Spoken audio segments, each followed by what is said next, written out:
Yeah. All right, we're ready. I'm gonna fix my hair.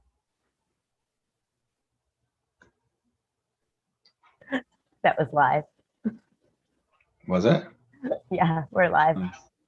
Okay, let's stand for the pledge.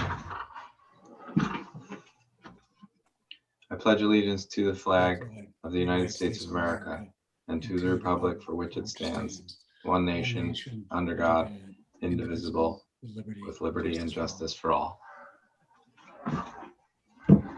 As a way of respecting, honoring, and creating awareness about our past, we begin our village board meetings by acknowledging that New Paltz is on the ancestral land of the Munsee, Esopus, and Lenape people. Okay, items that we're adding to this agenda. In the consent agenda, item number 8, authorize the treasurer, deputy treasurer, and bookkeeper to remote access their desktop computer via the village's laptops. Number 9 in the consent agenda, approve records destruction request. Also, C and D of number 3 in the consent agenda. Yep. So C is celebration of life for Dan Gunther, park use application. D is Pride celebration, park use application. Items to add in the business agenda, we have a resolution requesting the UCIDA requesting a moratorium of the UCIDA. And then item number 13 is a resolution regarding parkland dedications for Moriello Pool Park and Hasbrook Park. And that was it as far as amendments. I motion to accept the amendments. Second. All in favor? Aye. Someone want to walk us through a firehouse update? Sure, hi. Work's proceeding. The ICFs were delivered last week. Start on the foundations. ICFs were put into place or have begun being put into place the last few days. So we're moving along. We've got some wet weather coming up. Tomorrow morning, there's a walkthrough on how those ICFs work in the system. I'll be attending that, and that's at 8 o'clock in the morning. No other update other than that, but we're moving along slowly but surely. Yeah, I think Corey relayed a similar message in our fire chiefs meeting that you were also in attendance at, Bill. I think he said it well, and that we're on schedule. You know, there's some hiccups, but you know, it's all like to be expected type hiccups. So that felt somewhat encouraging. Thanks, Bill. Yeah, it's good to see those ICFs being delivered. And of course, the foundation was poured before we put those in place, the concrete foundation, but it's moving along. I was up there today, and there are quite a number of workers hard at it. So yeah, it's really exciting to see the footings in the ground. You can get a sense of, you know, what the building may eventually feel like in terms of its size and placement on that corner. Yeah, the mass of it and the height of that foundation, how high up it will be sitting is going to be pretty impressive. It's very exciting for the busiest, or one of the busiest, if not the busiest, fire departments in the county, and we're 100% volunteer. That's correct. Alex, you want to walk us through a skate park garden update? Yeah, Franco wanted to be here, but he is actually outside. I just saw him doing some filming right now. So asked me to provide an update on behalf of all the volunteers because just so much is going on behind the scenes right now. So we just wanted to, you know, start making sure we're doing lots of regular check-ins. But basically, there's like a video being put together for the, you know, the whole fundraising effort. And they had a great session at at Majestic this past Saturday, and there's a small core group that's going to be filming at Second Nature this Friday night, which is really exciting that they're donating their space to us. And you know, Cronin donated some shirts so everyone can kind of like look the same. So that's going really well. You might stumble upon some of the outdoor filming that's been happening here and there around town. If you do, just, you know, say hey. And our following keeps increasing by the day. So I just wanted to throw it out there. The best way to get in touch with literally like all the volunteers is through the Instagram. There's a whole bunch of us actually representing every single generation that is involved in this project. Like, we're all on the Instagram, so it's New Paltz Skate Garden is the handle. And if you go to the Instagram or the Facebook, which is the same handle, you can find the link to join the Slack, which is where there's different channels for different types of discussion of the project. So everyone's welcome to join. So I hope I gave Franco's update, you know, a good enough job right there. Can I give some other announcements just about utilities moratoriums? Can I was going to expand on the Oh, yeah. skate park garden a little bit. So I Please. exchanged messages with Matt Eiler yesterday, and you know, we went ahead and paid for a design for this skate park, and we're trying to make sure that we're doing everything correctly in terms of a public process, and to get a construction firm to you know, realize the design that we came up with. And Matt and some others have been doing some legwork in terms of identifying skate park builders.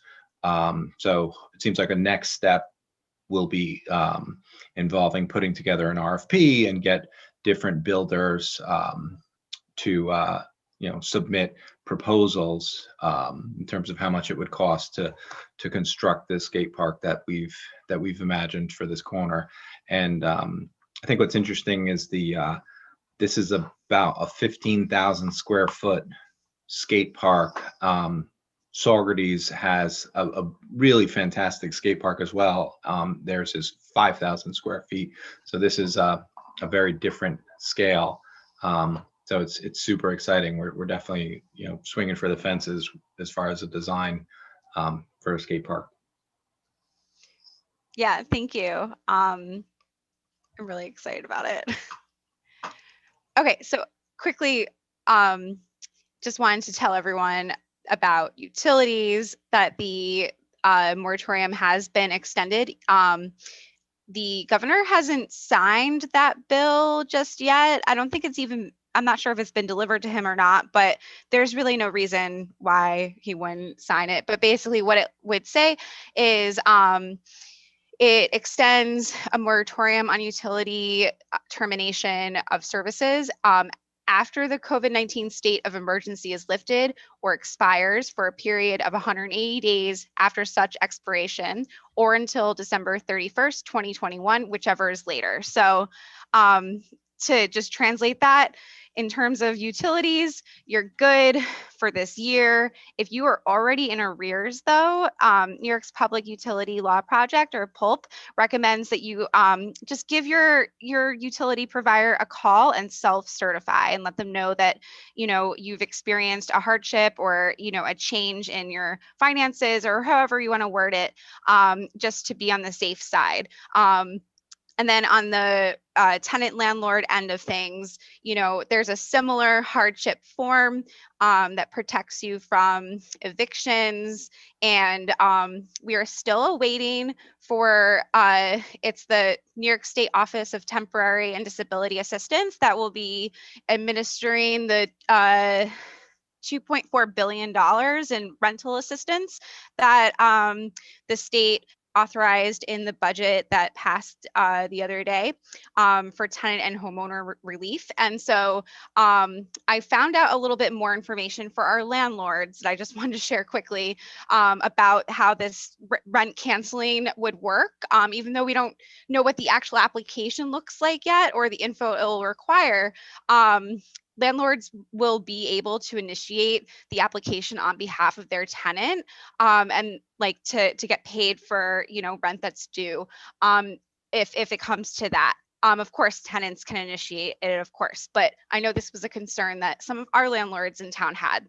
So we will know a little bit more about what the form will look like when the Office of Temporary and Disability Assistance comes out of the actual form, but just wanted to put that out there that it goes in all ways. And those are my announcements. So, any other announcements from village board members?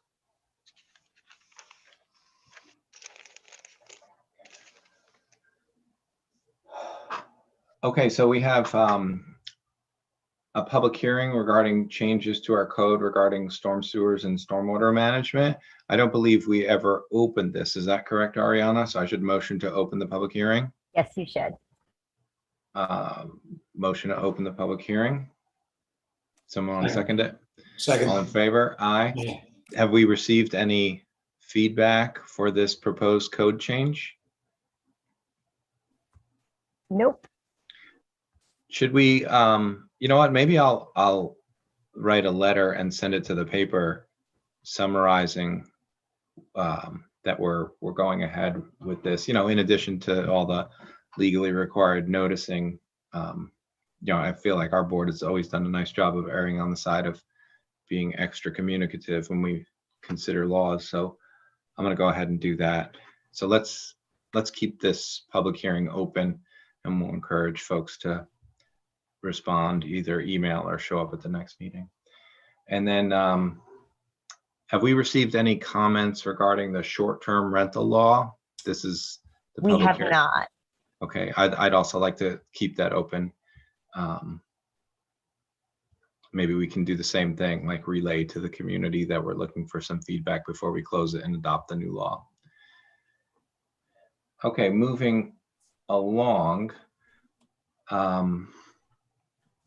Should we address item number 1? Does anyone want to walk through how that relates to the agenda before us?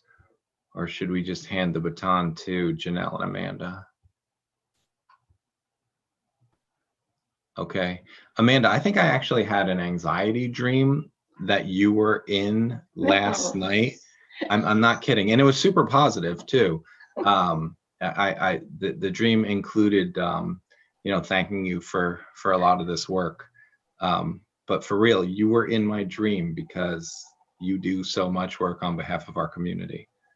Well, thank you. So with that, tell us what you were hoping we would do tonight regarding natural resource inventory. So what I was hoping is that you guys did your homework and that you looked at the report, chose 1 or 2 of the sections to just kind of look through it, you know, because we would like to know your impression of the report. If you think it's going to be useful, if you think it's, you know, informative, if there's anything about it that you hate, we need to know that right away.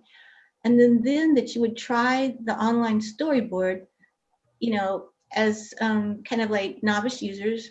Most of you, I think, are not GIS users particularly, but some of you may be, to see how friendly it was. Okay, so Katie didn't do her homework. Thank you, Katie. However, Neil suggested that we use the Ohioville address as one of the, so it's to pick an address. I'll totally do it, but I wasn't at the last joint meeting, so it was completely off my radar. Okay. So sorry So about that. And also, that's April, okay. crazy. We need feedback I'll still from do it folks. if you still want me to. Yeah, no, yeah, please do. We need feedback from y'all. There's 2 things we need. We need to know if you like it or hate it. You know, like, can you use it? Do we need the online thing? Do we need specific training, or can you actually figure it out? I've had a few people who told me never had touched anything like this before, and they said after they played around with a little bit, they figured it out, and it seemed pretty straightforward. So we need to know how your experience is with trying it out. And one of the things just recently, you know, Neil had suggested maybe we try the Ohioville property as a street location. You can pick any location you want. And if you read the first page of it, the first tab, it kind of gives you a little introduction about how it works. So did anybody try it? Yes, Alex tried it. Thank you, Alex. I mean, I've just like clicked around in it. I don't think I have any useful feedback though. So I didn't do my homework, but I've played around with it and it's pretty awesome because it's like, so it looks just like, if you guys have ever played around with the Ulster County like parcel viewer, so it's like very similar to that. So, which is good because I know that our environmental policy board, people are pretty familiar with that, or somewhat. They at least have seen it and played around with that a little bit here and there. Right. Same with our landlord tenant relations folks. So that was my only input, was like that I like how it looks the same as like other tools that we have used before. Right. And then my other thing was, I just don't know where the links live on our websites. Like I know how to get to it from my email, but which I just shared actually on the Facebook event I made for this meeting. But I would love to know when we get to the point of putting this like, you know, front and center on different pages of our websites. So right now, because it's still considered a draft, because we are awaiting the feedback of our elected officials. Oh, sorry. It's really, yeah, and you know, because we want to put, and then what we would like to do is once we've had your feedback and we've incorporated anything that we hear from you, we would have the final version that we would like to come and present as a draft resolution for adoption, that you would acknowledge and accept the NRI, and with the intent that it would be used for planning purposes by various boards, such as the planning boards, the environmental policy boards, the community preservation task force, so forth, and that it would be used anytime you would consider amendments to the master plan, and in the development of any environmental policy. So we'd like to draft a resolution that says that and bring it to you guys for adoption. But we're sort of stuck here, folks, because we need to know what you think about it. Otherwise, we just bring it and it's like, well, you said Janelle and I did a great job, and so you might adopt it. I don't know. I mean, I want you to feel like you're doing, you know, you're adopting it because you in fact do think it's going to be a useful tool. I'm looking at it. We trust you too much, and everything that you do, you're doing the work that we don't have the time to do, and you have the interest and the wherewithal. And so Tim didn't have a nightmare; he had a dream. So I'm, you know, providing a rationale for not doing our homework. And I understand you want feedback, but you could be sure we would have looked a lot closer sooner if we didn't have the trust for you that we have. Well, Yeah, but I'm looking at it right now. I mean, it's pretty straightforward stuff. Like, you know, it's very similar to the county's parcel viewer program. You know, this is Esri, so it's like a higher order GIS tool. Here in the village, we use an application called Diamond Maps. I'm wondering if we could take, because we inventory all of our lots of different things, you know, actual, you know, fire hydrants and stop signs, as well as registered rentals, and you know, a lot of different things we use through Diamond Maps. And it was really one of our public works staff, John Lawler, who started exploring Diamond Maps functionality. I'm almost wondering, so we pay for a subscription to use Diamond Maps, and Diamond Maps is nice because the interface is much easier than anything that Esri offers. Can you mix and match layers? Can you export layers from one and put it into in the Diamond other? Maps? Yeah, you can do a lot of the same things that, No, like, I mean, what they have, can you get the layers from and add it? I mean, I think it's ideal to use the same thing for everything, but yeah. So my question was going to be, can we take the data that you used for this Esri backed GIS application? Like, I wonder if we could take that same data and put it into Diamond Maps, just because we have a little bit more familiarity with Diamond Maps. Like, is it as, so I'm going to send this. What? That's the same question. Yeah. I was just being cool, like a cool kid and using the language. So Tim, what I can It's the tell right you word, is, so that's a good question, and it's one that I don't have the technical ability to answer because I don't know if those two talk to each other. Certainly somewhere in the, it goes back to databases and stuff that have all been compiled by the consultant and, and put into Esri. So there's meta files, and it's meant to be, a living thing so that it can be updated and so forth. It's not like something that's locked and it's never, so, but whether it can transfer or migrate to Diamond, I Well, don't. see what I'm hoping is, because what I like about our experience with Diamond Maps is that John's super smart and a self-starter, but this stuff is a little less involved using Diamond Maps. We've had folks in our building department figure it out as well, and I'm just wondering if we use this data and figure out how to get the Diamond Maps application to interpret it and then present it, might that work better longer term? Because I don't want to be handcuffed to relying on a consultant who knows how to use Esri. Like, we don't have any staff here who knows how to use Esri. So the reason I think we went with Esri is because the ENCB has a license. And so that was, it was available. We didn't have to, go out and get it.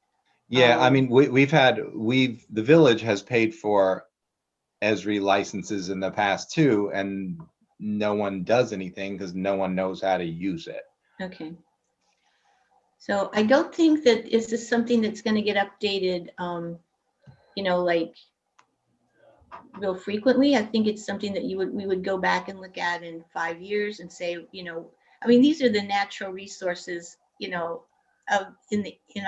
within our boundaries. So certainly it does include things like water districts and things like that. And certainly as we continue to work with different parcels and identify and delineate, say, more wetlands, local wetlands and things, that would be something that could be updated. But, the basic things about the soil and geology and major watersheds and things like that are probably not changing too much. So it's a good question, Tim. I don't know that we would want to have two versions of it, one for the village and one for the town. I'm not sure, although if it's easy to do, so to get back to what Alex was asking about, we haven't posted it yet on either of the websites. We would do that once it was final, and of course when it's the resolution has adopted it, so that people are working with the last, with the adopted version, and it would be available. The online stuff would be available on all the websites we can find for the town, the village, the Climate Smart website. The hard copies of the reports there's going to be several available that could go to the village hall, the town hall, the library, and places like that for people to see it in hard copy. And while we're speaking of the hard copy, I think one of the things that we also wanted feedback on tonight was of the 29 different maps, which were the 4 that seemed to be, no? Yeah, no, we're going to suggest those, yeah, no. I'm sorry, say again? No, we're going to bring a proposal for that. We're not going to try to ask people to look at 29 maps. We were trying to get them to just look at 2 sections, and they can't do it. So, okay, well, I appreciate It would be really how are you cool, coming though. up Oh, with wait. 29? I mean, like, I'm looking at the tabs here. Physical resources, water, wildlife, climate, cultural, land uses. So how do you get the 29? If you go to the report, there are 29 maps in the report. There's And also, oh, sorry, I didn't mean to interrupt. I just got excited about the maps. You go, Amanda. Well, so those 29 maps are layered in those tabs. Yeah. So every section in the report is reflected in a tab in the online, and in the report, there can be 1 or there can be 12 maps that reflect what in that section, you know, is they're illustrating. So, but Alex, you just sent an interesting, did you just? So I just think it's really, I had a lot of fun. I didn't do my homework and I'm sorry, but I had fun kind of like looking at all the different kinds of soil, like layers, and thinking about, you know, our skate park project, and just like, so there's some maps show like bedrock, like, and where it is. And I'm like, oh my God, this is like what we've been dealing with. Some show soil drainage. And then like, just like, there's so many different like, I don't know, dirt layer options, like in the actual plan that you provide. And those were really cool. Just because we've been looking at like these maps of Hasbrook Park, like so much, so in depth, and like really thinking about how like it floods and drains and like where that bedrock is. And it was just really cool just seeing it parsed out in these different options. Like that was really cool. The other thing, I guess my input would be, you know, kind of bouncing off what Tim just said, you know, especially with our like, you know, rental registry, just thinking about, you know, because I feel like we might have mentioned that when we did that exercise, like way back one of the last times we were all together in Village Hall, you know, thinking about all this stuff, you know, just about our housing stock, you know, as one of our, you know, things to think about in terms of, you know, our climate resiliency moving forward. You know, and that's something that we have mapped out in the past, and it would be really cool to figure out how to stick that map of our, you know, rental housing stock, you know, in with these different layers, you know, and just thinking about that interaction would be really cool. So one of the things that you might find really interesting is when you look under water resources, and you can find the 100-year flood map and show what that shows, and see where that maybe would impact something like, you know, looking forward for housing or municipal services or something like that. So yeah, I mean, there's a lot of different ways it can be used. So KT says, it looks like you could import, export shape files between Esri and Diamond. So someone who knows Diamond could, I mean, if we need to make the shape files available, we're very happy to do that. Yeah, we'll figure it out. Okay. Okay, we Cool. want it to be very usable for you. We want it to be user friendly. We don't want to end up diverging and having two different, you know, anything that gets terribly different. But if it can be shared and we can, whatever you guys do, then it can be imported back into Esri the same way, I guess. Who originated these shape files? Like, I'm looking at the cultural resources tab, Yes. and you know, it has like a green mark for Moriello Pool Park and for the Millbrook Preserve. And then it has kind of a light green mark for the area around Woodland Pond. Like, why is one a different color green? So it may just be that, okay, so some of them are public access and some of them are, so there's, I'm trying to remember this and probably have to go back to the report. That makes sense, right? So the Woodland Pond is privately owned, Yeah. and then the darker green is publicly owned.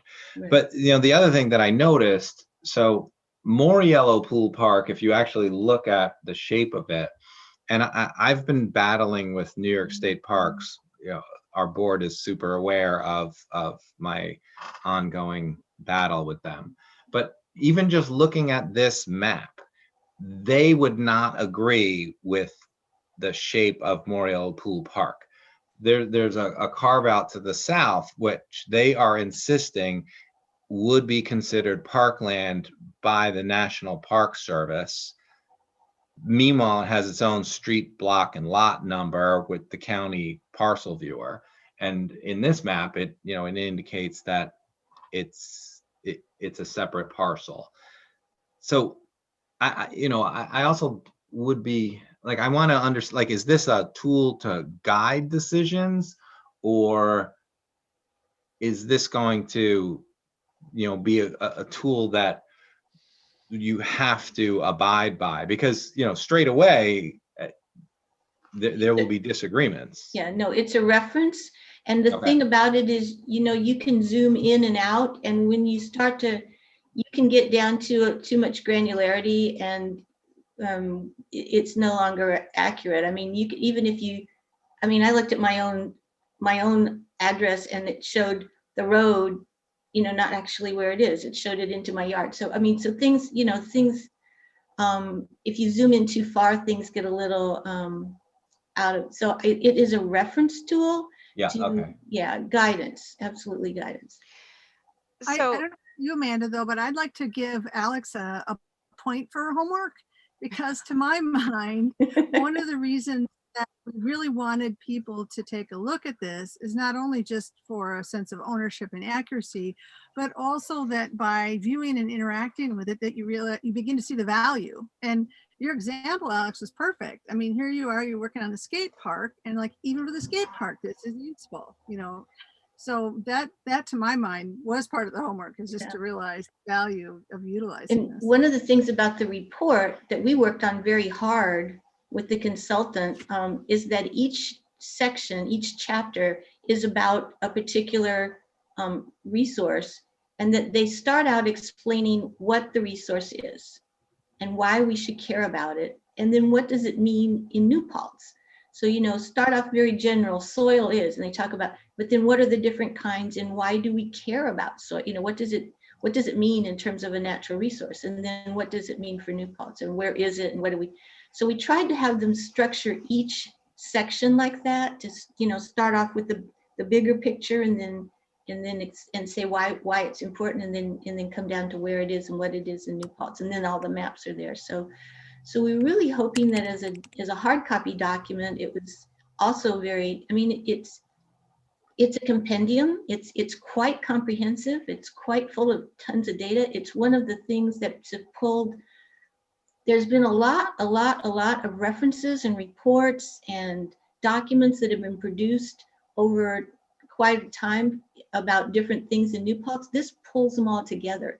So it's one place where everything is there, kind of encyclopedic, but so we thought it was, you know, hopefully it would be valuable there, that you know, could have a one-stop shop kind of thing as far as a hard document, but then the online kind of condenses that and gives you these tabs to go through too. So, so I guess I it would could be. point something totally nerdy out. Sorry. Please So do. this is like a big, like some of these like layers are kind of like more like blobs the more you zoom in and stuff. And it's actually because like on the state level and on the federal level, a lot of the mapping just is so like inaccurate. Like when it comes to like, you know, different natural resources as is, like that's like Senator Harcum to the south of us. It's like his big issue. And I've been learning more and more about that lately, just how, you know, FEMA's maps, for example, are just like missing a lot of waterways and, you know, different kinds of waterways and stuff. And like really in terms of climate change, a lot of the maps that exist, like on the, I don't know, from when you click on the bottom from the national surveys and stuff, a lot of them just like are literally just blobs. So that's why some of them are not perfect when you zoom in more. Right, and some of these things don't follow street lines or parcel lines, you know, I mean, they're natural resources. So maybe they are a little blobby because they transition into something, you know, so that's, again, they're for a reference. And then if you have something really specific that you're trying to find out, you at least know, are you potentially involved in one of these things, but then maybe you have to go out and do some field work to see more specifically where the edges are that you might care about. Yeah. Okay, well, So what homework do you need us to do? Because like just like clicking through, I see I see how it's useful, and I'm you know, I'm pretty from, you know, because I use the county parcel viewer pretty regularly. I use Diamond Maps pretty regularly. So, you know, it's very, you know, it's relatively user friendly. are you able to zoom in and out? Zoom in and out, look at the layers. Yeah, it's Do you pretty see- pretty easy. Okay, one of the things I like that they added after some comments was if you've started in one tab and you've gone to a specific location, when you go to the next tab, it asks you if you want to stay at that location, click here. There's like a little black box that comes up so that you don't have to go in and re-enter the address or whatever in the next tab. It'll take you to that same area again. So you can go through the tabs that way. Oh, you're saying if you're zoomed in? Well, no, if you've put in a specific location. So so when you look at the gray box that's got all the different Yep. kind of tools in, there's a thing that looks like a magnifying glass. When you click on that, it allows you to enter a street address Okay. or an SBL. And then once you've done that, and then you go to the next tab, it will, if you say, yes, I want to, it tells you to click here if you want to stay in the same area. I feel, I don't know, I like can't get it to work properly, and I don't know if it's my internet, which is possible. But when I type in an address, like I typed in my home address, and then I click the thing to go further and get information, and it's just a blank. It's a blank? Yeah. Okay. But I mean, we can work on this, maybe it could be my internet, maybe after, we're off Zoom and my children are not also on their own devices, it may work properly. So I don't want to hang us up with it, but I will keep Those playing. things can happen. Also, if you've zoomed in really far and you go to another one, it may have trouble there. But it definitely is going to behave a little bit differently depending on your computer and its speeds and memory and all that stuff. So yeah. Okay, well, that's a good one. So one of the things we're trying to figure out is, because it was suggested at the joint meeting that perhaps there needed to be some kind of training. And so so we're looking into that, whether we should set up some sort of tutorial for it for folks, and what would be the things that people are stumbling over. So, is it, if things are not obvious once you play around with it a little bit, if things are still being problematic. I mean, I freaked out earlier today because I had zoomed way in, and then when I went to a different tab, nothing showed up. I'm like, where's all the federal wetlands? But I had to back out. I was in too far. So it will, if it's in too far, each map has a certain scale. So if you get in past that scale, it doesn't, so you have to back out. So those are just like little things you figure out, once you've messed around with it a little bit. So, well, I guess where we are is, you guys haven't thought about wanting to use diamond maps. So it appears that it's possible, but perhaps you have a diamond guru there who could look into that. You let us know what you would need that isn't already available to you. I mean, if you can take the Esri program and work with it, that's great. If you need something pulled out of it, let us know and we'll. No, I don't think we want to disrupt what you've worked on. I was just wondering, could we take these shape files and also look at them in diamond maps, just because we were more familiar with that application. So it'd be kind of a. But now that I've clicked through, all the tabs and zoomed in and out and used the tools, I feel very comfortable with what this is, and I could see, folks using it for a solid way to guide some decisions. Right. Hey, Amanda, I have a question. Sure, Bill. Maybe you've already done it and thought about it, but do you have like a YouTube tutorial on how to navigate? Well, that's actually what we're kind of trying to come up with. Is first of all, if people feel like we need one, I mean, because this is meant to be used by even, average Joe citizen, anybody who just says, hey, there's this thing out here, I want to go see what, my house looks like on here, and so would they have trouble with it? So that's, something we're trying to work on. So we have actually, our project manager from DEC is Nate Nardi Cyrus, and he has offered to work with us on putting together a training session. So I think if we do that and we can, record it, then we can put it on YouTube and it would be available and we can put that, you know, we can post that with this on the website. So if anyone wants to go look at the tutorial, they could do that. I think that's what we're kind of thinking of how is that what you had in mind? Yeah, it's just a few simple steps to make it a little easier. Sometimes observing is better than just pecking around for some people. So Right. What have you identified as like the key differences in terms of information this provides versus like what's on the county parcel viewer? Because you can look at a lot of those shape files using that as well, right? So obviously, a lot of the files that are available, I mean, I can't remember how many different references they use, but I mean, some of those were pulled into this, obviously, because that was available. I think what's happening here is it's specific to the New Paltz area in terms of the content or the focus. So, I mean, it would be really great when we start to get more of the local, like say the wetlands and vernal pools identified, because the Ulster County mapper doesn't do that. They do the, you know, the national and the DEC ones.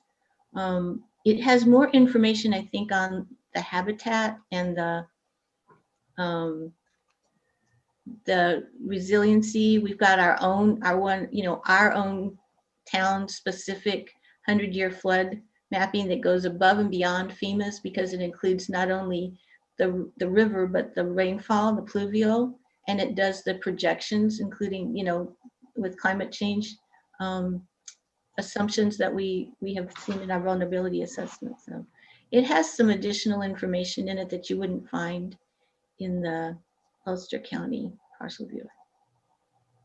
It does not, one of the things we specifically did is when you pick, if you pick an location, a specific street address, it does not identify the owner. We felt that, you know, the Ulster County one does for whatever reason.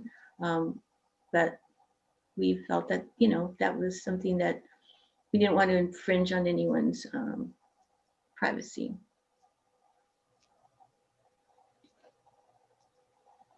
Okay. Okay, so where are we? Because what we had hoped. I'm feeling good. I feel like I've done my homework. Okay, good. I get it. I totally see its value, and you know, I could imagine, you know, if I can't find something on the county parcel viewer that's like specific to some of these other tabs. Yeah, I feel like the interface with the tabs up top is a little bit more intuitive than the county parcel viewer, so that's also helpful. Okay. And then the notes on the left-hand side are useful. Okay.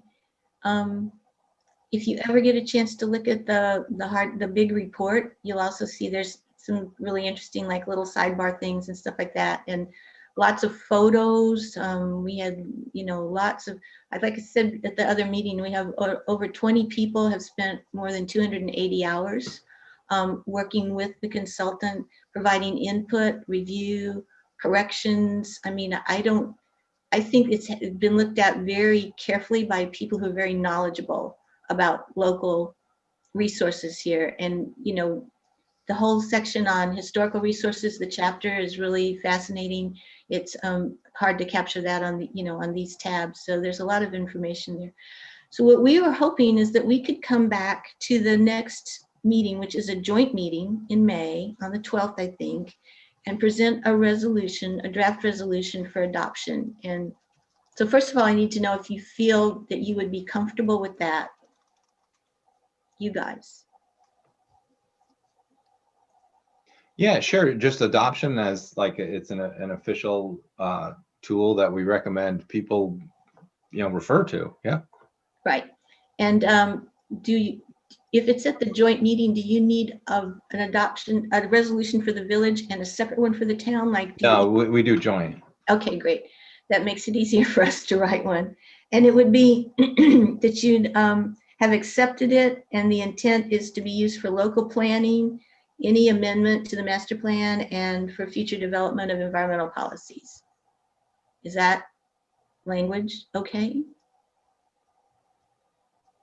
I don't want you to, I don't want you to put into this situation where you have to go do seeker or something just because you're adopting, you know, this resolution, but. Right, read back how we're suggesting this be used. the intent would be for use for local planning as a reference tool for local planning. For example, with the planning boards, the environmental boards, the community preservation task force, for any amendments to the master plan and for the development of any future environmental policy.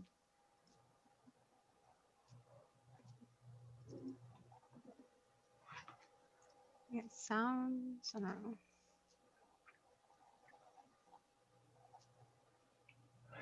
I mean, I think what's tricky about stuff like this is, I just remember when we were looking at maps in the Millbrook Preserve and, different areas were labeled like, core area for biodiversity. And then there was like a square. And it was like, well, who came up with that square? And, should we really be making decisions based on a square and like what's on one side of it versus the other? Like, so that's a good point. And there are things there. I mean, we have a lot of those too. When you get into resiliency and habitat, it shows significant biological areas. It's all based on databases that are available because, there's things recognized in New Paltz on the county level, the state level, and even on the national level. But when those things are identified, we all have to remember that the edges are always smushy. Yeah. I think that's an important point, right? Is that the edges are going to be smushy. Highly technical term. Because the rabbit who lives in the Millbrook Preserve, they're going to jump back and forth across those edges Right. and not refer to our maps.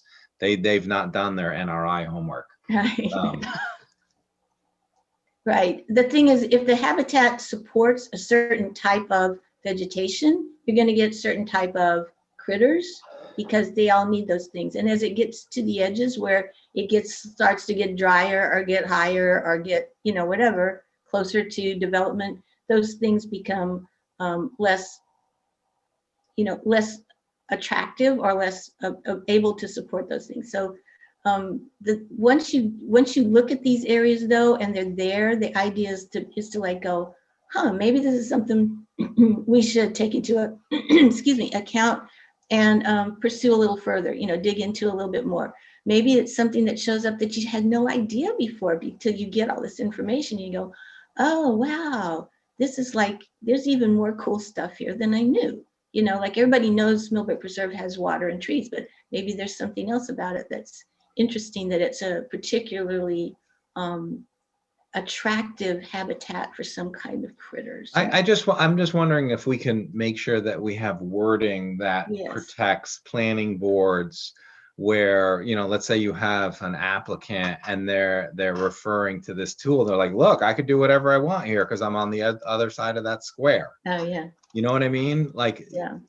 We don't want it to be used, and it's kind of the point that Alex was making is that, there's lots of data out there that provides valuable guidance, but, sometimes, to use your word, it's smushy or slippery, I don't want us to, but I think we can come up with language that says, this is an important document that we want, I think if anything, it's like, we want planning boards to think of these things. Mm-hmm. So when you got an application before you, what do the maps say? Is there something that maybe you weren't considering that, is highlighted in a map? Right. And this is an easy way to click through and say, I never thought about that. Let me ask that question when I return to the table. Right. We don't want to make it, you must, like if you don't do this, you've somehow violated something, but we just want to point out that it's a reference tool for planning purposes. I'm wondering if the wording can even be something of the order, this tool shall be one of the tools that can be considered in the planning process, et cetera, et cetera. Yeah. And I would agree that the interface, I think, is actually very well done. I was describing earlier how we have some familiarity here in the village with diamond maps, and it's a nice user-friendly interface. And I think this is very easy to use too. I think this is, you know, in minutes, I understand what's there and how to use it. And, That's what we're hoping to hear. you can tell a planning board member, go fool around with this thing and come back with some thoughtful questions about this application. I think it'll be useful in that sense. Right.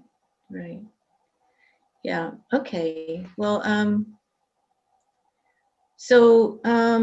well, we can play around with the wording a little bit. We would, obviously we can send you the draft ahead of the meeting so you can suggest edits if you feel like, you'd like to see the wording something different.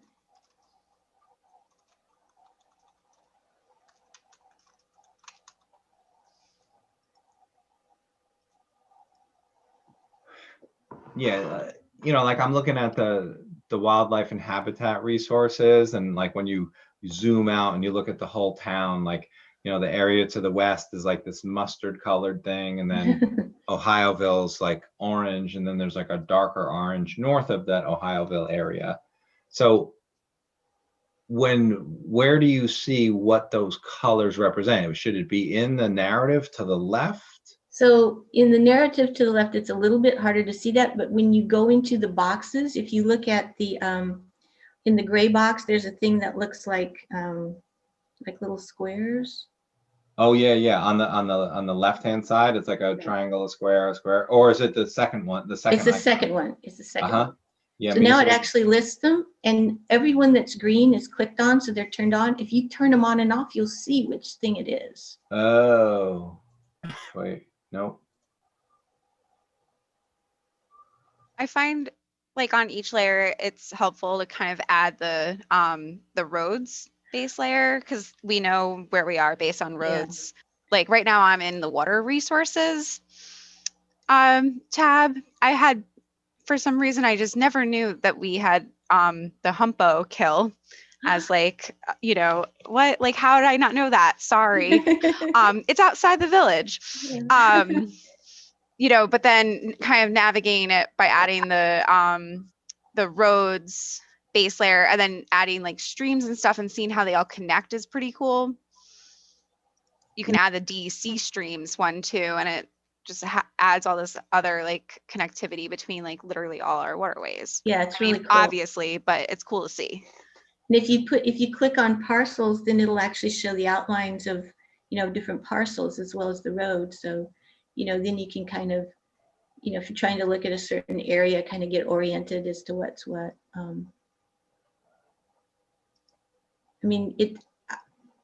We're very excited about it because we just think it's a wealth of information, to have it all and to have it accessible like that, and to be able to just look at different things. And I have to tell you, the storyboard with the tabs, I think we're one of the first communities in New York State to have this one. Mm-hmm. Yeah, it's nicely done, and I think your suggestion of just going in and clicking on and off the boxes is a great way to see what's there. Like I'm just I'm in the wildlife and habitat resources, like clicking on habitat resources, important areas for bat foraging. Yeah. And like you could see it highlights all this area to the north. But then that's kind of like my rabbit example. Like, do the bats sometimes fly down below the area indicated on so this it has map? to do with, so it's really pretty interesting because if you there's actually different areas of certain types of trees in different parts of New Paltz. So they are where their preferred stuff is. And so that's why, it's like, well, are there bats in New Paltz? Sure. Well, are they all over New Paltz, homogeneously? No, they aren't. There's certain places that are, better for them. So do we care about that? Well, yeah, some bat lover does, it's like, so if we go in there and do something, would we, we don't want to just do it inadvertently and not even realize till after the fact, like, oh my gosh, we just wiped out all the bats in New Paltz because we did something we didn't even understand, could happen. So, yeah. Yeah, it's super interesting. It just makes you think, because even just all these tabs, it's like, you're clicking on a tab about, eels versus terrestrial animals versus rare plants versus bats. Like it's fun. And you know, I think to the point that we're trying to emphasize is that it's a valuable guide. It's probably not, you know, it shouldn't be taken 100%, but it'll definitely point you in the right direction. Right. So, you know, for instance, if, you know, if part of doing seeker is in the EF and it, you know, you want to do a habitat assessment, this tells you where to start. It doesn't do it for you. If you're looking at a very specific parcel, then you need to look. But if you at least know where to start, you know, Yeah. there are some things that, yeah, you don't have to look at everything that, you know, shows up on every list. You have to look at the ones that are in the area where you are. But then you might not know some that pop up. So, yeah. Sounds good. Okay. All right. So one thing, what I find fascinating is we'll be able to see how things change in 10, 20 years, 30 years. Yeah. Yeah. That's probably a very valuable You base to know, look at. especially because I don't know how much you remember about our vulnerability assessment and the projections that went, you know, forward into the end of the century. But, you know, that kind of climate change could make some big differences in what we see in terms of vegetation, critters, all kinds of stuff. So, how, you know, being able to update that information, certainly as we, you know, as New Paltz changes, whatever it's doing with our buildings and things like that, the floodplains maybe expand because we have more rain and less snow. I don't know. There's just all kinds of things that'll be really cool to go back, you know, and decide, you know, at what point we feel like we should update it. Yeah. And see what we can gather. But this is where, at least it's all together, you know, it's not just piecemeal. It's like, you wouldn't have to go and change 20 documents. You could go just pull all this together. Sure. All right, so we'll look forward to the resolution at the upcoming joint meeting. Thank you so much. Appreciate it. Thank Thanks, you. guys. You. No more, no more bad dreams.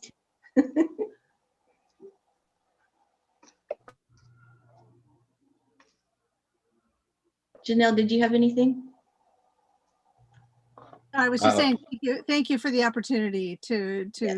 let us hear your feedback, and hopefully we've created another rabbit hole for you to go into online. to check out all the layers. Thank you. Yeah, seems cool. Bye-bye. Okay, next up, we have a request for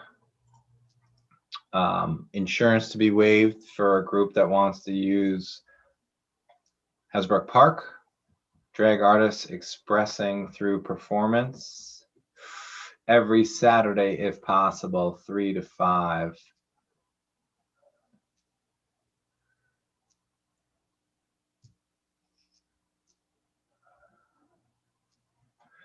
I mean, I think the House of challenge. Peculiar is a great group.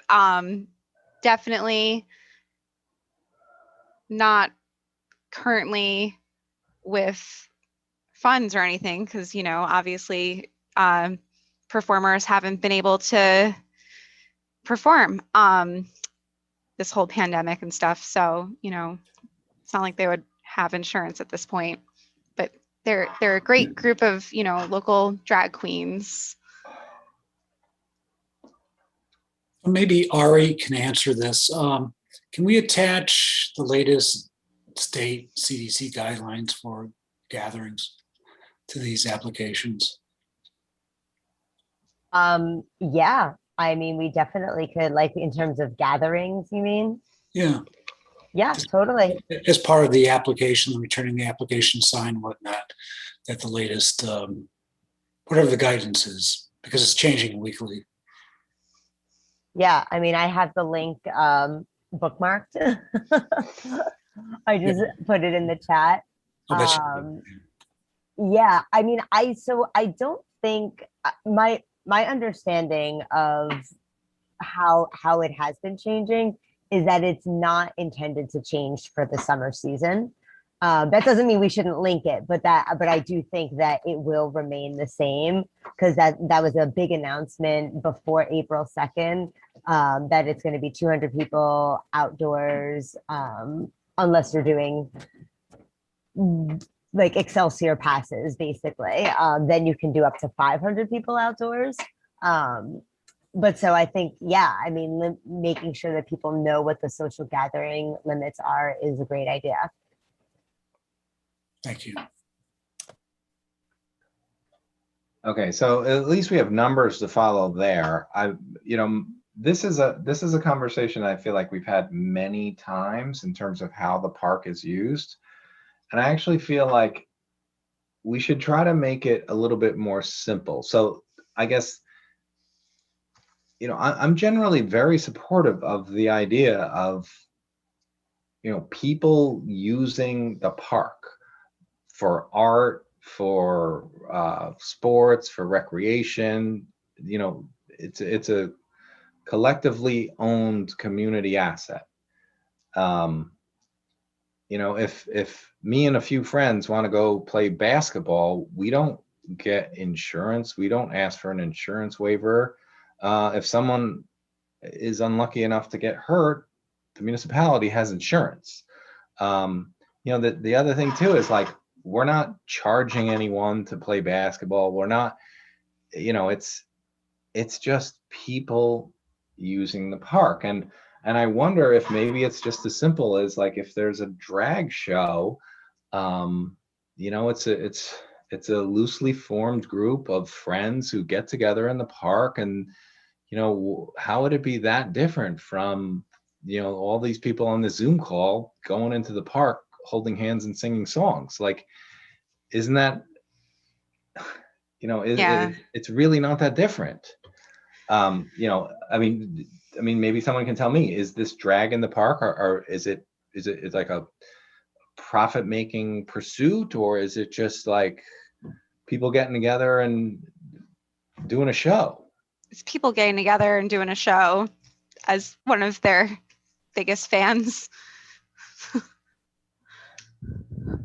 And I feel like we've had this conversation a few times. I'm kind of partial to the idea of like, it's like, if the seven of us who are staring at each other on the Zoom call say, let's meet at the park tomorrow, what is that? We can do that. I don't know. Do you guys have any other thoughts? I mean, especially now, being outside is such a safer place for people. And like Alex said at the top, like, performance artists and musicians and artists of all kinds have really not been able to do so much of that because of the pandemic. So I just think it's really important to nurture that community and make sure that they have safe places to have their events. So yeah, I'm with you on that, Tim.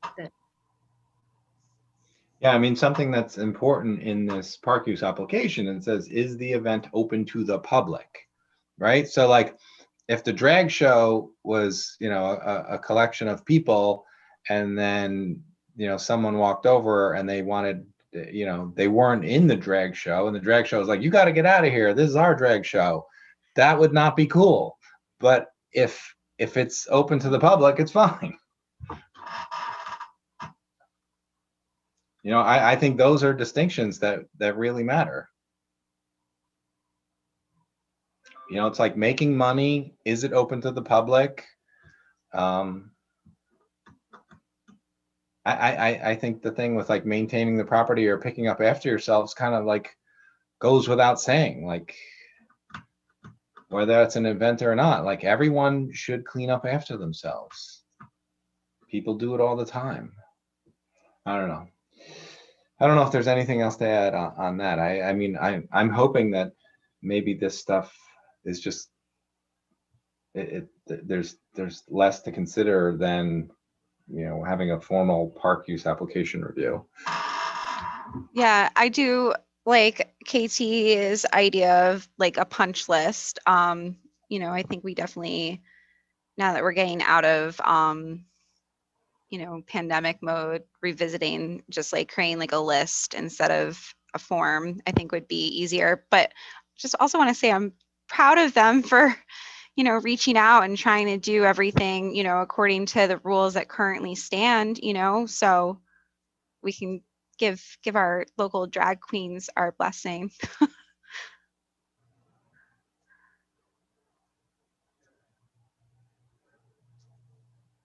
Yeah, I think it's an important conversation. I'm almost wondering, like, should we,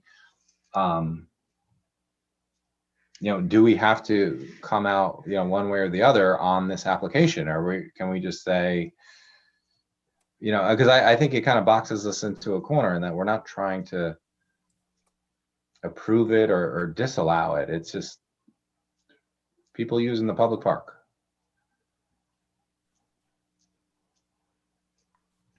The only thing I would say is, what if the park gets booked by somebody else, and then because these folks were not approved, they're like bumped? Or how do you? I think they get bumped then, right? Like, so if I'm in the park and I'm playing pickleball, you work it out. It's like someone comes along and, like, I don't know, if you have an approved event, then I guess you take priority. But if it's just like, So it's about scheduling is what we're talking about. Yeah, I'm literally just talking about the logistics of scheduling. Yeah. right, so if you schedule the park, then I think it's yours to use. Right. Well, I feel like that's what they're trying to do. And they want to be assured that they have that space and be able to use that space so that they don't have to have that conversation. Right. So Well, I don't know. That just might be the nature of when you have many people trying to use a public park.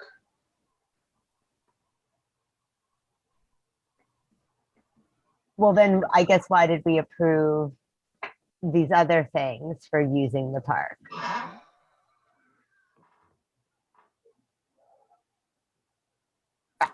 I'm just trying to, like, how do we be fair if we're going to approve people who use who apply to use the park, even if they're not an organization like the Celebration of Life thing. That's not an organization that's necessarily doing it. I guess they do fall under the Climate Action Coalition, but because I think that was on the actual application, but that could be considered the same thing, no? Okay, so if we're looking at this consent agenda, like all these things, approve event, parade, street closures, each of those entities have insurance. Is that the distinction? That can't be the distinction in all cases. Right, because then we get into the First Amendment stuff, right? Like, you don't need insurance to that's right, for free speech, but you do need insurance to play t-ball.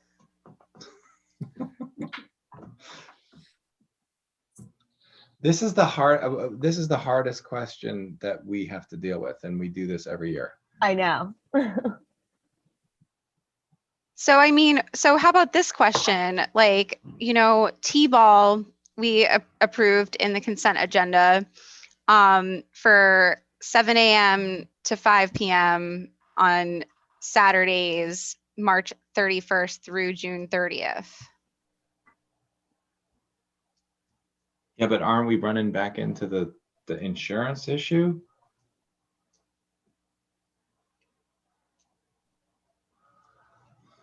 Well, if we're talking about also like a space, and like issue, how far are they hitting the ball? Sorry. Probably not to the gazebo, but you never know. It's t-ball. It's t-ball. Right. Okay. But there's stuff going on at the same time. So, maybe that's where a response to Drag in the Park might be important, like, just so like there's something else going on in this corner, so you guys got to be mindful, or I don't know,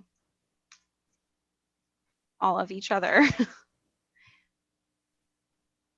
That's kind of awesome. T-ball and drag all at the same time. You're reading my mind, Alex. Yes. I'm like, I That's what know was where I'm thinking. hanging out on Saturdays. Maybe there's a new league.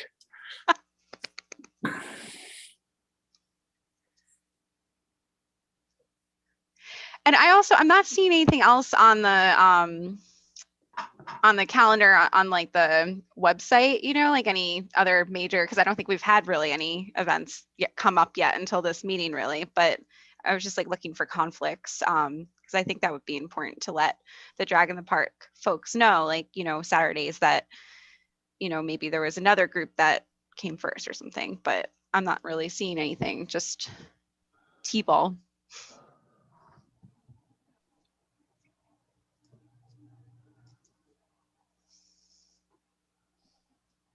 That was your space saving idea, is that the drag teams have to play the T-ball kids? So they Yeah. just use the same field simultaneously? Yeah. That's good. Let's do that.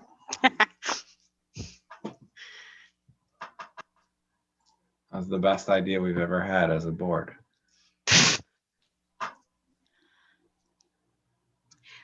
I mean, I'm sure they'll be fine all at the same time though, because it's a pretty big park.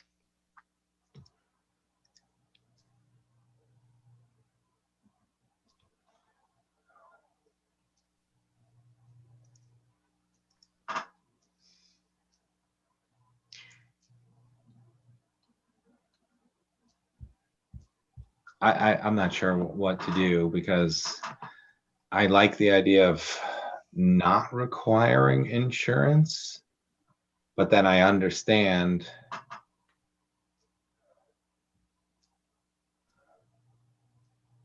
then we run into the timing of when different events are scheduled, right? Like that idea of, well, because then I think we've even seen this before. Like, what happens if some group just applies for every single time available? Like, then we get into a whole thing of like, well, who gets it when?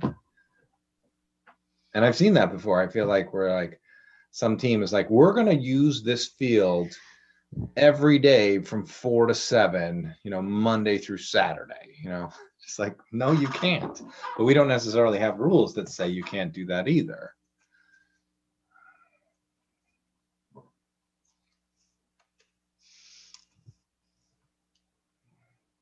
I don't know, maybe KT could figure it out. Well, I think it's great, and important, I had reached out to Fantasy, who's one of the queens that performs, because they've been doing ad hoc shows, and was like, wait, there's like, an application process, you want to make sure just to follow the rules, like just in case like there's T-ball already scheduled or an Earth Day Fest or something like that, like you want to make sure you're not running into any issues. So I do appreciate that the group, took the time to do this.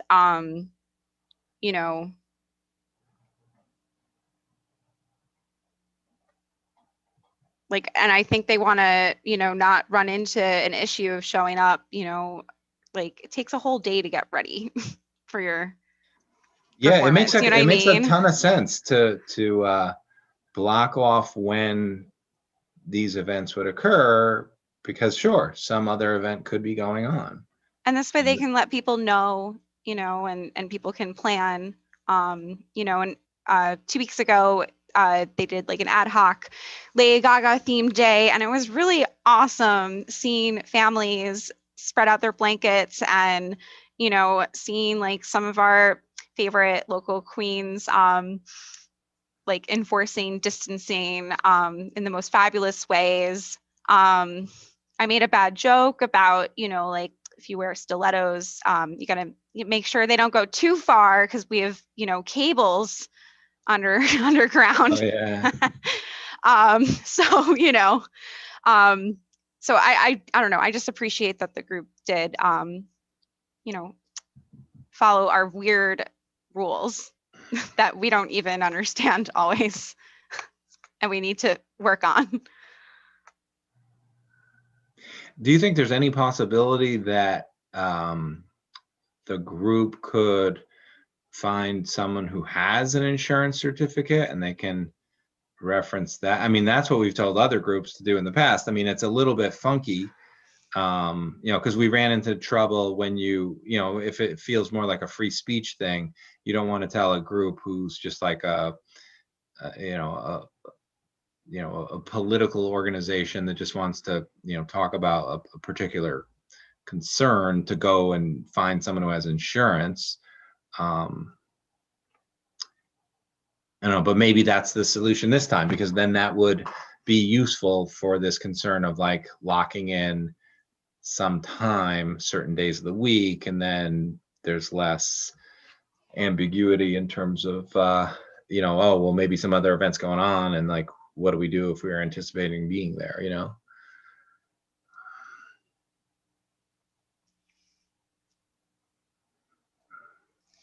That I don't know how that would work. Like, who would have would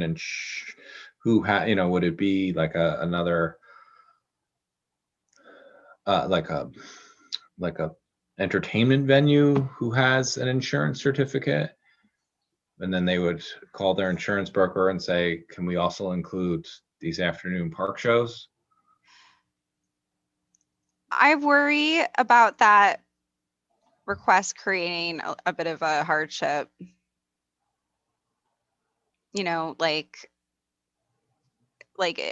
I just remember in the past when that kind of suggestion or request was made, it was like, why don't you reach out to X, Y, and Z organization, that's like a big parent environmental organization or something, Yeah. I personally don't feel comfortable telling, a marginalized like indigent group to go find.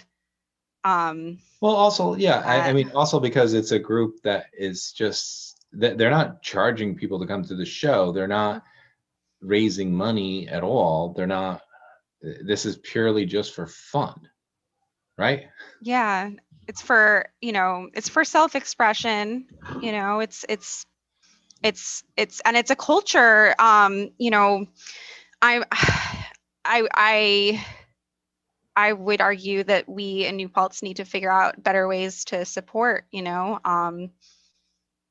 like years ago when I was in Ariana's seat, I remember the board was talking about gain up Main Street, like what's that mean? Well, here's our chance to really, queer up the park. What do we do? Yeah, I think the point you're raising is really important.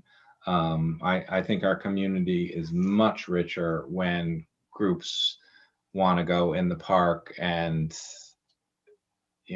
get involved in self-expression or art or just have fun. I think it's really nice on a weekend afternoon, and you see people out and about and putting on performances. Like that's a uniquely cool New Paltz thing that I think many of us are proud of, and we want to support that. Yeah.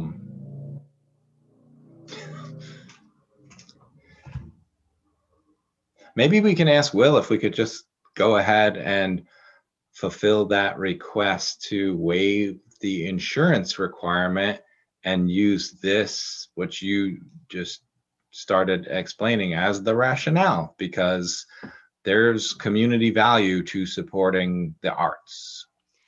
Especially now, like here's our chance to queer up New Paltz and, really support, drag culture in a way that I don't think we've really seen our community able to do a lot recently, especially, without having nightlife and other kinds of events and stuff. And even then, those types of events were, in the pre-COVID times, were at bars and had cover fees and, we're 21 and up and all of that. Here we have an opportunity to, bring like queer, and drag culture to like literally everybody, which is really awesome. You never know, there might be somebody who, like an 11-year-old who never like would have had the opportunity to like experience like, you know, drag culture because it was, you know, relegated just to bar life previously. Like this could be a real opportunity for our community. It's also, Okay, it's a service for us. Sorry, I'm like, this is great, you know, they want to perform for us. Yeah, it's a gift. I agree with that sentiment, and I'm gonna compose a note right now and CC the board and send it to Will and ask if we could waive the insurance for, you know, some of the other community benefits that we just discussed, Thank you. including something as, you know, vague as there's huge community value to supporting the arts. You know, I don't even know that you really need to go that much deeper than that. You know, that's something like anyone should be able to get comfortable with. Yeah. And I feel like, you know, that's the way we're interpreting this. Okay, next item. So we have the bids for HVAC systems at Village Hall. So I know that we tried to have a process where we got a few different bids. We definitely got some detailed information from Rycor. I believe we're still waiting on feedback from some other installers. Is that correct, Ariana? So there are others that were reached out to, but we have not heard back yet. And I don't know how you guys want to handle that, but you know, we could say that we did our due diligence in terms of, you know, trying to get more quotes than this one. But that's totally up to you guys. You know, I'm comfortable with that because we've been working on this for a while, and I think Rycor has been motivated to you know, help us with this HVAC solution. And I think, as we discussed previously, that, you know, the reason that we're finally comfortable with moving ahead with these capital improvements in Village Hall is because, you know, the town and the village for several years now has worked on a plan that involves, you know, the town's effort to, you know, build the court and police out on Putt, and we're working on the fire station, which Bill gave us the update on earlier. So we, you know, we've received other quotes to repair or replace the HVAC here at Village Hall, and they were much higher than this. So what we were trying to do is to get some updated quotes, and these are much lower. So this is $24,250 after the rebates from New York State. So that would be for the lower section, the firehouse and building department. And then, Ari, am I reading this correct that it's an additional $26,200 for the upstairs portion of the building? Yes, and that's only for the heat pumps. That does not include the electrical quotes that are part of the install. So that's the top number, the number in D2, that pink one, 56.5 is the total before the rebates. So the total is 56.5, and then we get $30,000 rebate. Yep. Yeah, the top line is basically the final numbers. So Sure. the cost, the rebate, and then the final cost, but the rebate will come in 2 to 3 months. So I would say we have to spend that 56.5 before we get down to the 26,000 number. Right, and then in addition to that, there's the expense that we pay to the electrician to wire all this stuff, right? So it's right. Well, that's the 56.5 includes that. Oh, it does. Yeah. Right.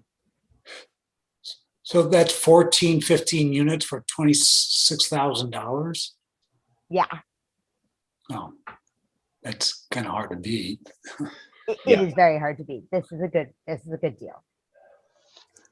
Yeah, I'd like to make a motion that we go ahead with this plan to spend the $26,292, and then that would include new HVAC for the first floor and the second floor at Village Hall. I just have a question for Ari. Do they apply for the rebates or do we? They do it. Sorry, that They may do that for residential. Just wondering if they'll do it for commercial. I think that they do it for us too, because their quotes included that and had all these numbers in them. Yeah, I wasn't the one who actually got the quotes, so that this was all Heather's work. I just made the spreadsheet. So, you know, she's the one who actually has all of those answers, but I believe Michelle is correct. yeah. And we've worked with our treasurer to make, you know, we're going to have cash available to make the initial investment, you know, so we can pay the installer and the electrician. You know, because we generally don't have $50,000 laying around Village Hall, you know, unless we've already budgeted for it. So we figured out a way to include some of this money in a borrowing that we need to do for some other cash flow reasons. I think you made the motion. Did you make the motion, Tim? Yeah, did you second it? I'm gonna second it. All in favor? Aye. Aye. Okay, next item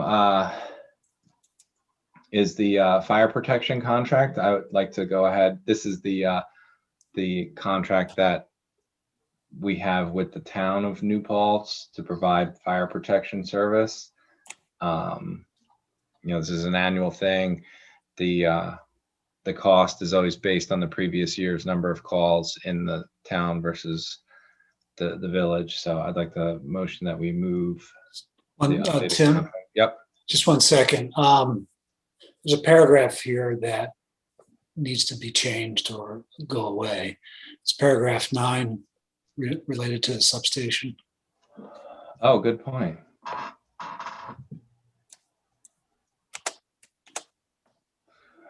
So I'd like to make a motion that we move the contract and remove paragraph 9 in its entirety. Second. Good catch, Bill. All in favor? Aye. And the next item has to do with the recent election of chiefs at the fire department. Corey was reelected chief of the department. Billy Buboltz elected first assistant chief, and Pat Koch second assistant chief. Just want to congratulate those guys and thank them immensely for their service. Yeah, all were reelected. All were reelected, right?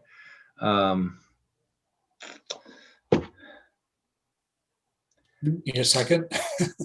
Yeah, I just got distracted for a second because I was thinking painfully about how we didn't get SUNY impact aid, even though we've received it the last couple of years, and it wasn't in the governor's budget that was released a couple days ago, even though we asked for it just like we do every year. So, all in favor? Aye. Of Aye. Who seconded? I did. Okay. And then the next item is is related to the repair work we're going to do at Reservoir 4. So this is a project that we identified some time ago. There's a leak depending on hydrostatic pressure at Reservoir 4, where we end up with a leak in the neighborhood of about 30 gallons per minute to the south. And the DEP has committed to reimbursing us for this work. So we had a public process and we had a few different contractors bid on the job. We want to go ahead and award the contract to Expert Concrete and Repair in the amount of $269,000. Someone want to second that? Second. All in favor? Aye. Workplace safety plan revision. Do we have to adopt this? Yes. Basically what I did was just update the travel quarantine part of it. And I literally just copied and pasted what New York State has on their website. It doesn't do anything with the essential versus non-essential. Like, it doesn't have anything along those lines anymore. So what we had adopted last summer doesn't need to, we don't need to do anything like that again. It looks good to me. Yeah, Ari, thanks for staying on top of that. It's great that, that we have this stuff, because we know that our staff ask these questions, and even though we're pulling it directly from New York State, it's great to make sure that we're keeping track. Yeah, everybody definitely wants to make their summer vacation plans. So they will be very happy to know this. Give a motion. Motion to approve the amendment. Second. All in favor? I And the next item is the village budget. So, we adopted a tentative budget at a previous meeting, and tonight we're gonna officially adopt the budget for fiscal year. Oh, there's a little typo there. It should be 21-22. You see that, Ari? Oh yeah, I do. So this is, this is a sixth year with no tax increase. This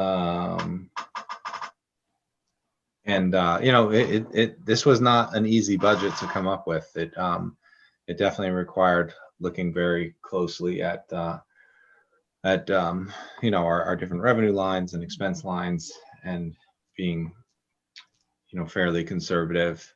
But I also feel proud in that we're continuing to invest in services, because we want to provide services to our community. If we're sending them a tax bill and collecting money, the residents deserve something in return. I was going to work on some details about what's involved in this budget from a high level, but I got sucked into another project today and I wasn't able to identify some of those highlights, but I'll work on it. But my motion is to approve the budget. second. Any discussion? Thank you so much, to Nancy and to you, Mayor, for making it make sense. Yeah, and we're not using any fund balance, keeping the fund balance as is. We're using a little bit of fund balance in the water fund, and as we've discussed, this budget includes a surcharge for residents, and our hope is that if we get the federal virus aid, that we can use that money instead of charging residents or the water users a surcharge. Largely optimistic that will work out, but we'll see in terms of timing. So did we vote? All in favor? Aye. Aye. Got it. Aye. Next item is resolution to change the village election date. So we have a proposition on the May 4th ballot that will read, shall the date for the general village election and for any special election for elected village offices pursuant to the election law be changed to coincide with the November general election and be fully administered by the Ulster County Board of Elections. So what we're doing tonight is approving the language that would be on this May ballot. Someone want to second it and then we can discuss? Second. Any discussion? Yeah, I had some reservations about this. I'm all for saving money and bring more people to the polls. I think there's a bit of a downside to it in that those elections will become more partisan than the elections we have now. So that's my big holdback.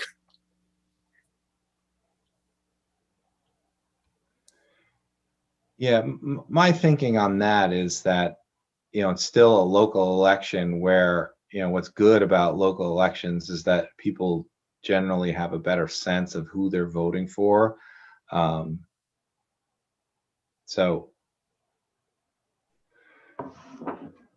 I feel relatively comfortable that it's not going to be overly partisan. And, I think there's like some curious partisan divides in Ulster County, or lack of divides, in that there are more Democratic women in Ulster County than there are even Republicans. So it's, I still see the local elections, particularly for village offices, involving people voting for individuals who they think will do a good job and not actually be swayed by federal political parties or national political parties. And you could Well- still, am I correct in thinking in this, like you would still be able to run on an independent nominating? That's right. You could still Petition. create your own party line and get on the ballot. I think Dan Torres did that in the town a few years ago. He made up his own party. He collected signatures for that party. So you would 100% still be able to do that, get on the ballot without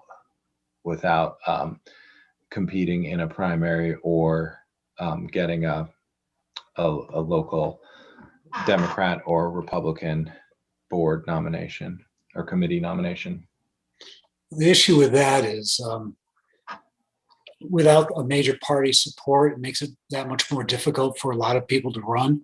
So it puts a lot of possible candidates at a disadvantage if they don't have a major party endorsement. So it puts them behind, makes the hurdle a lot higher for someone to get elected. I know someone like Dan Torres is completely dedicated, and it's a force of nature in many ways. So But I don't know why. I mean, I think that would be a completely true statement for higher office, but less of a true statement for local office. I can't see it applying to both. That was You a know, concern of mine too. And I don't know. I kind of thought similarly to you then, Tim, is that, this is a small town. We all generally know each other somehow or another. I don't know. I mean, I was going back and forth on this then I just think, is it voter suppression if we create more times for people to vote? Our elections, our local elections, the village elections have very, very low turnout, and that's unfortunate. We want more community participation, and to group it with the November election, perhaps we'll get even more people engaged in the process because it's on the ballot with the candidates that everyone's going to the polls for already. So that's what's pulling me more in that direction, is just, the thought of making it easier for people to vote and allowing more people's voices to be heard. I would also add to that by moving it to November, then you'll be able to ride the coattails of early voting and vote by mail, none of which are possible unless the village somehow spends enormous amounts of, we don't have any wherewithal to administer either of those things. So I definitely think that this confronts voter suppression, and I think we will end up with more people able to vote and participate in village elections by moving it to November. We should have a fun event where we all debate a different point on this prior to when the proposition happens. I like that. Cool. Okay, so all in favor of the proposition language? Aye. Aye. Any opposed? I'm opposed. Okay. So we have 3-1. Yep. Okay, next item. So this is a resolution. I think we're just making an improvement and doing some wordsmithing. So this is the purchase and sale agreement for the Mohonk Preserve property, the 2.4 acre parcel, where we've done a test drinking water well. And Ariana's been spearheading this project, dotting I's and crossing T's with the attorneys and the preserve and our engineering consultants. So I motion that we move the resolution. Does someone want to second it? And then Ari, do you want to add anything? Second. Okay, cool. Second. No, you basically covered it. It was just, there's just some things that are in the purchase and sales agreement that needed to be part of, like, there needed to be an actual resolution. And that's all included in here. It was something that Stephanie and Joe Moriello had caught. So we just wanted to get it done. It was specifically the thing about not to exceed the $25,000, as well as this the purchase price amount. Wait, what was the $25,000? There's a clause in the purchase and sales agreement in section 2 that says that if there were to be a reimbursement to Mohonk for any of its costs, that it would not exceed $25,000. Did you honestly just say to Mohonk? Yes, I did, but for Mohonk. What a slip. Yeah. Okay. But yes, that is exactly it. And that just needed to be like explicitly stated. And we didn't do that when we had approved the purchase and sales agreement like back in October. So this will be ongoing for a little bit longer as well, but just so everybody knows. But we're inching towards the finish line with this project. Right, because we still got to go before the town planning board for this. Yes. But Chazen is helping us move that part of it forward. So I'm psyched about that.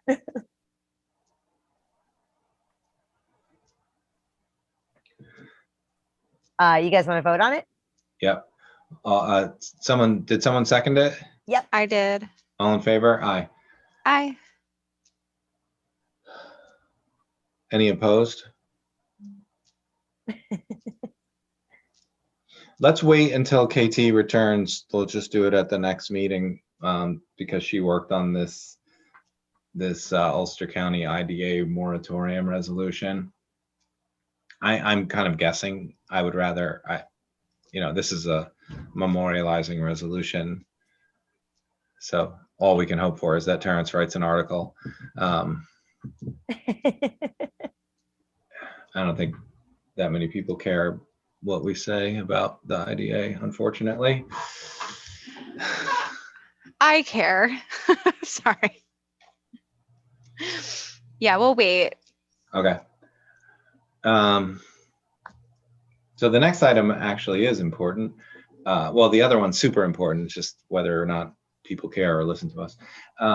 So the next item is a resolution regarding parkland dedication. So this is also having to do with our drinking water project.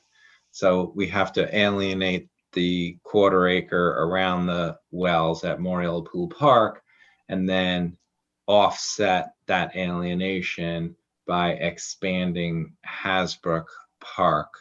The advantage that we have, and our town assessor provided us with some valuations in that a 1/4 acre of the land that's to the north of the pool, Memorial Pool Park, is worth $600 for a 1/4 of an acre, and a similarly sized, well, basically any property in Hasbrook Park would be worth 15.5 times more than this type of area in Memorial Pool Park. So this is really important to the National Parks Department as well as the New York State Parks Department, because they don't ordinarily, even though it's for something as important as drinking water, they don't allow you to use a park for drinking water unless you go through this convoluted multi-year alienation process and then also find some other parkland with recreational usefulness. So this resolution that I worked on today after the parks folks told me that we needed it describes describes all of this. So does someone want to second my motion to adopt the resolution? Second. All in favor? Aye. I motion we move bills and claims. Second. All in favor? Aye. Any update from, is Bill, I think, oh, you're still here? Yeah. Any planning board liaison update? Sorry, Mayor and Village Board. We had a fire call, structure fire call that I had to go to, and missed the planning board meeting last week. Okay, well, we can circle back next time. How about ZBA? Oh, Oliver House? Yeah. Yes. ZBA did meet. I was not there. I had to work my my other job, but I got all the minutes. There's the use variance for 76 North Chestnut, which is Stewart's, was approved, and they also voted to consent the planning board to be the lead agency for the new Paltz Apartments project.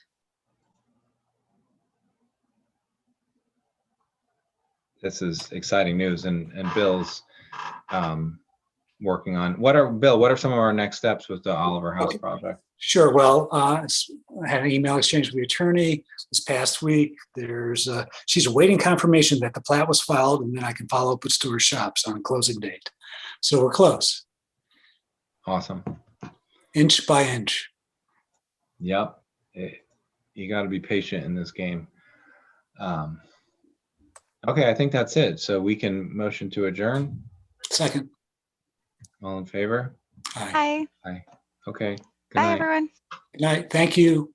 Thank you too.